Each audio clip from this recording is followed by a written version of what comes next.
नियम है क्रम विनिमेयता। क्या? क्रम विनिमेयता। मान लो क्या यहाँ पर कोई जैसे क्रम विनिमेयता मतलब क्रम को बदलना। जैसे एक संख्या हमें ए दी गई है और एक दी गई है बी। जैसे कि मान लो 5 और 6, इनको हमने जोड़ा तो हमें क्या मिला? 11। अगर हम इनका क्रम बदल लें b प्लस ए कर दें तो जैसे 6 प्लस 5 करेंगे तो क्या मिलेगा? 11 ही मिलेगा। तो क्या संख्याओं के क्रम को बदलने पर उत्तर क्या मिले? वही का वही मिले। तो ये क्या कहलाता है? क्रम विनिमेयता का नियम। फिर दूसरा नियम है साहचर्यता का नियम। क्या है? साहचर्यता का नियम। अब साहचर्यता का नियम क्या होता है? मतलब यहाँ हमें 3 पद दिए होते हैं, जैसे कि a प्लस बी प्लस सी। तो इसमें हमें करना क्या होता है?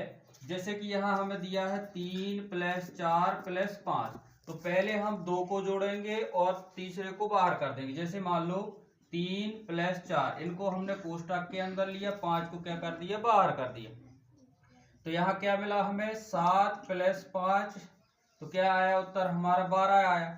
अगर हम इसी प्रकार एक चीज और कर सकते हैं। क्या? पहले अभी हमने इन दोनों को जोड़ा, अब इसको क्या? 3 को बाहर कर देंगे, क्या करेंगे? 4 प्लस 5, तो 3 प्लस 4 और 5 कितने? 9।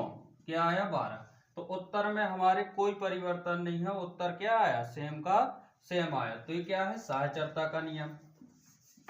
अब है योज्य प्रतिलोम का नियम। क्या? योज्य प्रतिलोम। योज्य प्रतिलोम का नियम का मतलब है किस संख्या में, किसी भी संख्या में क्या जोड़ा जाए कि हमें योगफल क्या मिले? 0। मतलब संख्या में क्या जोड़ें कि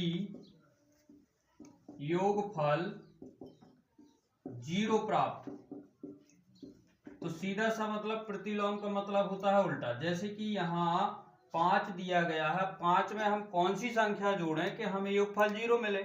तो सीधी सी बात है कि 5 का उल्टा मतलब धनात्मक है तो क्या कर दो? ऋणात्मक कर दो। जैसे प्लस 5 में क्या जोड़ दें अपन? प्लस 5 का योज्य प्रतिलोम क्या होगा? -5। अब प्लस 5 में अपन -5 जोड़ेंगे तो क्या मिलेगा? 0। देखो प्लस माइनस क्या होता है? माइनस। 5 माइनस के 5, इनको जोड़ेंगे तो क्या आएगा? 0 ही आएगा। मान लो हम कोई यहाँ पर -10 है और कहा गया -10 में कौन सी संख्या जोड़ें कि हमें योगफल 0 मिले? तो -10 का क्या हो जाएगा? वो योज्य प्रतिलोम +10। तो -10 में हम क्या जोड़ दें? +10। तो प्लस माइनस क्या होता है? माइनस। मतलब जब नकारात्मक चिन्ह होते हैं तो संख्या क्या होती? घटती है। तो 10 में से 10 घटेगा तो क्या आएगा? 0। तो ये किसका नियम है? योज्य प्रतिलोम का नियम। अब इसके बाद है गुणात्मक प्रतिलोम। क्या है? गुणात्मक प्रतिलोम। गुणात्मक प्रतिलोम मतलब कि किस संख्या में किस संख्या का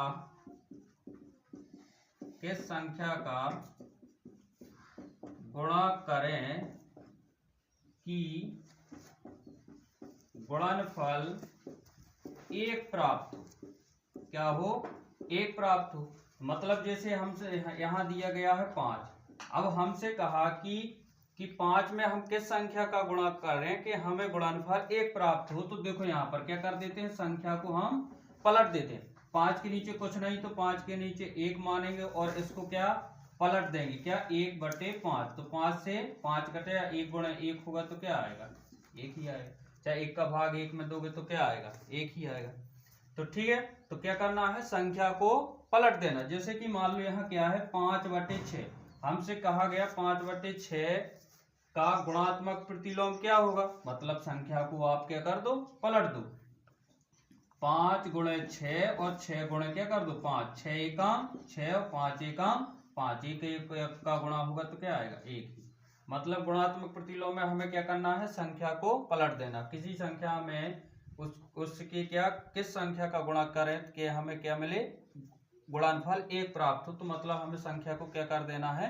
पलट देना है। फिर उसके बाद है अगला नियम है योज्य तत्समक का नियम। किसका? योज्य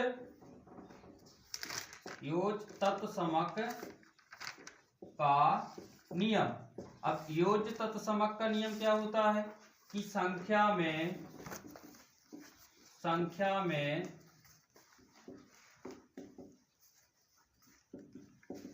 किस संख्या को जोड़ें कि योगफल वही प्राप्त हो। एक प्रश्न टाइप में है और अभी हम बता रहे क्या प्रश्न वही प्राप्त, मतलब जैसे कि 5 में कहा गया कि क्या जोड़ें कि हमें 5 ही प्राप्त हो, तो क्या जोड़ेंगे? 5 में क्या जोड़ेंगे? 0। 6 में क्या जोड़ें कि योगफल वही प्राप्त हो, तो 0। मतलब किसी भी संख्या के लिए योज्य तत्समक हमेशा क्या होता है? 0। क्या होता है? 0। किसी भी संख्या के लिए जो योज्य तत्समक होता है वो होता है 0। फिर अगला है गुणात्मक तत्समक। कौन सा?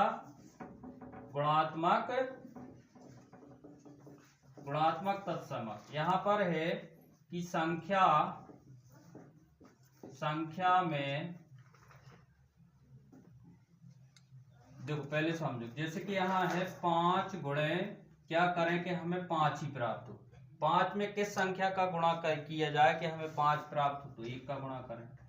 10 में किस संख्या का गुणा करें कि हमें 10 ही प्राप्त हो, तो काय का गुणा करोगे आप? 10 का। 9 में किस संख्या का गुणा करें कि हमें वही संख्या प्राप्त हो, तो किसका? 1 का। मतलब किसी भी संख्या के लिए जो गुणात्मक तत्समक होता है वो हमेशा क्या होता है?